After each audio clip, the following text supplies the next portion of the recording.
Olha, e você, o que você quer anular da sua vida? Você iria ao STJD para anular o que exatamente da sua vida? Eu quero rodar aqui um lance, que é o lateral, que originou o segundo gol do Palmeiras. Foi uma cobrança rápida do Dudu. E aí, vocês vão reparar aqui nessa imagem, ninguém do Figueirense reclama na hora. Ali no campo, ó, reparem, ninguém percebeu, nem o técnico, nem os jogadores, ninguém percebeu que a bola não entrou em jogo. Com o recurso da televisão, a gente consegue ver que a bola não entrou em jogo. Então esse é um lance irregular. Mas ninguém viu, estava todo mundo tranquilo, né? Ó, você vê que ninguém levantou a mão na hora, o trio de arbitragem errou. Aliás, ninguém marcou, né? O que devia fazer era marcar, não ir no STJD depois. Ninguém marcou o ataque do Palmeiras. E já que a gente está no campo da filosofia boleira também se a bola tivesse batido na linha, ia ser a mesma coisa também. Ninguém marcaria e seria gol do mesmo jeito. E a regra do futebol sobre lateral é a regra 15. Essa regra é clara. O Arnaldo tem razão quando ele fala que a regra é clara, pelo menos na regra 15. Vamos dar uma olhada. Arremesso lateral. Quando a bola ultrapassar a linha lateral, por terra ou pelo ar, será posta em jogo por um adversário daquele que a tocou por último, fazendo-o do ponto de onde ela saiu. Certamente não é a boa literatura das regras de futebol aqui citada pelo Garamboni e pelo Chico Sá. O cobrador do arremesso lateral deverá estar de frente para o campo, com os dois pés sobre a linha lateral ou fora de campo, lançando a bola sobre a cabeça com as duas mãos. A bola entrará em jogo assim que penetrar em campo, devendo ser tocada primeiro por outro jogador, que não aquele que a arremessou. Não se pode marcar um gol diretamente de um lateral e, se este for executado irregularmente, reverterá em lateral para a equipe adversária. Perfeito, esta é a regra 15, é muito clara. O juiz não observou a regra 15, não percebeu que a regra 15 não foi respeitada nesse lance. Ninguém perceberia, né? Lance inocente, bola, foi gol, pronto. Você sabe que eu tenho uma... O juiz não percebeu. Então, quando o juiz não percebe, chama-se no linguajar do juridiquês do futebol, que é um erro de fato. Aliás, esse é o linguajar jurídico, não só da justiça desportiva. Ele cometeu um erro de fato. O que é o erro de direito? O erro de direito é, por exemplo, o juiz sabendo que é proibido fazer uso de tecnologia de alguém que assista pela televisão e avise ele, sabendo que isso é proibido, mesmo assim ele faz. Quando alguém prova que um árbitro fez isso, que é raríssimo na história do futebol mundial, o jogo é anulado. Outro exemplo de um erro de direito, que é um atentado à regra, né? A bola entra no gol, passa a linha, e o juiz fala, não, bola que passa a linha é escanteio, ele não aponta para o meio. É escanteio, ele erra a regra. Ele comete um atentado à regra. Quando ele simplesmente não percebe que a regra foi desrespeitada, ele conhece a regra, mas ele não percebe que a regra foi desrespeitada, como nesse lateral, a gente tem um erro ali de fato. Acontece que o Figueirense está alegando que o árbitro cometeu um erro de direito para anular o jogo. Você anula um jogo quando você tem um árbitro vendido, como foi o caso do Edilson Pereira de Carvalho, manipulação de resultados, ou quando o árbitro atenta contra a regra, nas explicações que eu dei aqui. O Figueirense vai sustentar, entrou com uma ação, sustentando que o juiz do jogo, o trio de arbitragem, atentou contra a regra, cometeu um erro de direito. E nós vamos para Florianópolis agora, conversar com o Rodrigo Faraco, que está conosco da redação da RBS na capital catarinense, e vai trazer mais detalhes sobre este pedido do Figueira de anular o jogo contra o Palmeiras no último domingo. Bom dia, Rodrigo, bem-vindo ao Redação. É desagradável falar disso nesta reta final, mas por outro lado a gente já está habituado. Reta final de Campeonato Brasileiro, é hora de o Tapetão entrar em campo e ele entra mais uma vez. Bom dia, bem-vindo ao Redação. Olá, Rizek. Bom dia a todos. Tudo bem? A notícia estourou ontem no final do dia, né? No início da noite, na verdade. Figueirense passou a tarde inteira negando que tivesse algo oficial neste sentido. Quando começou a haver algum tipo de especulação que o Figueirense poderia pedir a anulação do jogo. Obviamente, todos nós entramos em contato com a assessoria de imprensa do Figueirense ontem à tarde e ouvimos uma negativa. Não há nada oficial ainda. Mas no final da tarde, início da noite, por volta das 7 horas da noite, o Figueirense publicou na sua conta, na conta do clube, no Twitter, a informação de que havia entrado com um pedido no STJD para anulação da partida contra o Palmeiras, essa partida que está rendendo, né, desde o último domingo, com muita revolta entre os dirigentes e entre os torcedores do Figueirense por causa dos erros da arbitragem que foram muito significativos, né, para a vitória do Palmeiras no último domingo aqui em Florianópolis. Mas é claro que, como vocês estavam destacando, não são os erros de arbitragem, aqueles corriqueiros de qualquer partida de futebol que o Figueirense está contestando nesse momento, né? Eu tive acesso ao documento que o Figueirense protocolou ontem, a parte do documento que o Figueirense protocolou ontem no STJD, e é justamente essa questão. O Figueirense considera que houve um erro de direito e não de fato, e que o lance em questão, o lateral cobrado pelo Dudu, tem 2 equívocos, tem 2 erros, né, atentados à regra.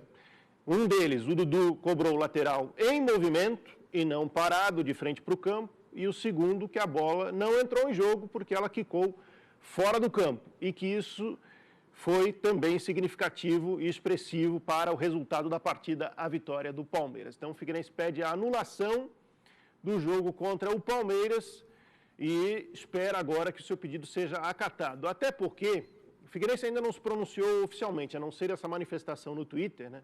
Hoje tem uma entrevista coletiva marcada para 12h30 e o Figueirense deve dar um pouco mais de sustentação à sua argumentação para pedir esta anulação. Mas é claro que a gente conversa um pouquinho, bastidores, ouve alguém do Figueirense ou alguém ligado ao Figueirense, e a sustentação do Figueirense, obviamente, é a questão do lateral. Mas o Figueirense espera que o STJD, no mínimo, acate este primeiro pedido, até em função do que ocorreu com o Fluminense na semana passada, ou melhor, no início desta semana também. O STJD acatou o pedido do Fluminense, que não quer dizer que vai ter ganho de causa, mas acatou, para depois debater, discutir e julgar, né, o pedido do Fluminense. Então o Figueirense internamente espera que haja algum tipo de isonomia e o seu pedido seja acatado no primeiro momento, para que depois ele possa ser julgado pelo STJD. Então, por enquanto é isso, estamos aguardando uma manifestação, né, uma palavra do Figueirense que vem hoje ao 12h30 com a entrevista da diretoria do clube, no sentido de explicar como vai sustentar esse seu pedido de anulação da partida diante do Palmeiras. Rizek. A julgar pelo que foi a entrevista do presidente do Figueirense no último domingo, quero dizer que vem mais... Que termo eu posso usar aqui, cara? Munição, bala... tem mais chatice por aí, vem mais chatice. Eu acho ridículo esse negócio desse lateral, bater antes, bater depois. Anula todas as séries do Brasil amanhã de manhã. Todo time tem um negócio desse para reclamar. A gente está virando um país de histéricos. O Redação mostrou Eu acho que tem que treinar essa defesa para marcar bem. Tem que acordar hoje, o presidente lá diz, vamos treinar esse time para não deixar... Para ligar, para ficar mais atento aos laterais. Mas além da questão bola, jurídica, né, Chico, tem uma questão também que é da vitimização, né? Que é uma coisa super assim conveniente. Porque o que acontece? Num primeiro momento, e tem 2 lados, num primeiro momento, todo o Brasil, menos os palmeirenses, fica assim, pô, coitado do Figueirense, realmente, pô, que lance, né? O lateral estava errado e tal, e o Figueirense perdeu o jogo, poxa, coitado. Aí, hoje, o Figueirense amanhece como vilão. Sim. Pô, não é possível, entrou na justiça, quer dizer, o time que era o coitadinho já virou o vilão e tal. E a diretoria do Figueirense e de outras tantas diretorias, gente, não é questão, como você falou, Rizek, só muda o dado, né? Só muda o dado, mas só muda o escudinho. Claro que está fazendo isso por um lado político também. Como o Chico falou, o que é mais grave, a campanha do Figueirense ou o lateral do Palmeiras? Sim. Mas aí você dá as armas para a torcida falar, tá vendo? Fomos prejudicados mais uma vez. Quando você não assume a sua culpa. É a famosa transferência de culpa. Enquanto isso, o Avaí...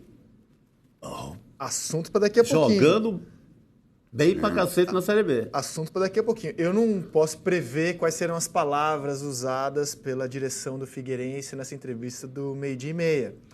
Mas se a gente for lembrar o que o presidente do clube falou depois da derrota para o Palmeiras no Orlando Scarpelli, mais ou menos o tom vai ser esse aqui, ó. Confira.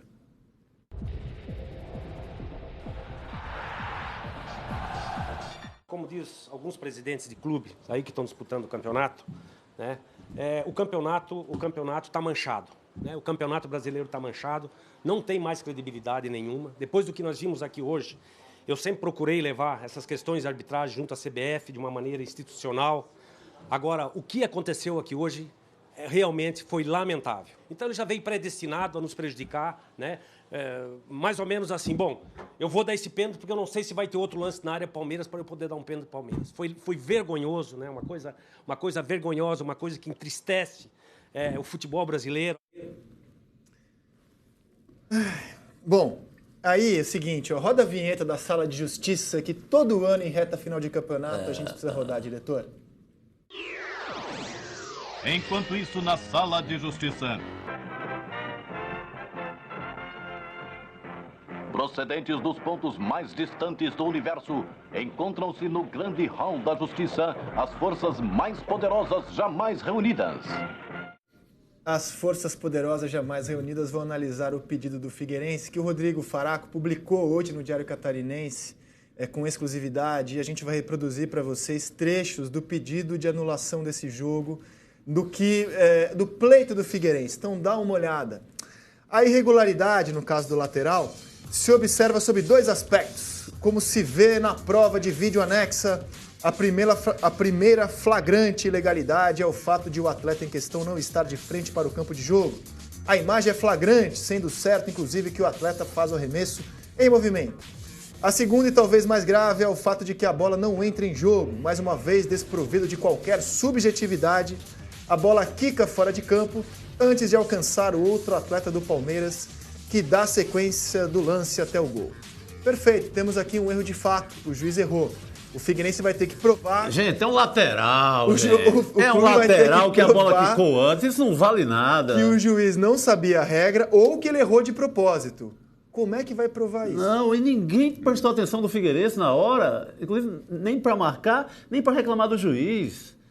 É porque aconteceu no caso do Fla-Flu e aproveitaram a oportunidade política e foram lá. Eu acho até que alguns torcedores, porque eu vejo torcedores do Figueirense escrevendo aqui, não todos, claro, mas alguns estão cobrando e afirmando, é claro que o árbitro estava mal intencionado. Eu tenho vários amigos torcedores do Figueirense e acham ridículo essa entrada. Eu queria lembrar Querem que o time jogue bola. Queria lembrar que em 2005, nos 11 jogos que o Edilson apitou e ele estava vendido para um grupo de apostadores, não havia na imprensa ou na torcida, esse árbitro está roubando o nosso time. Eram erros que acontecem naturalmente. A tática do Edilson, inclusive, ela não era de erro flagrante. Ela era, começa o jogo, cartão amarelo para a defesa que ele queria prejudicar. Ele tentava fazer o resultado sem chamar a atenção. E ninguém, na época, conseguia identificar, assistindo aos jogos dele, que ele estava mal intencionado. E aí a gente acusar juízes de má intenção, de falha de caráter ou mesmo de desconhecimento da regra, é preciso muito cuidado nessa hora.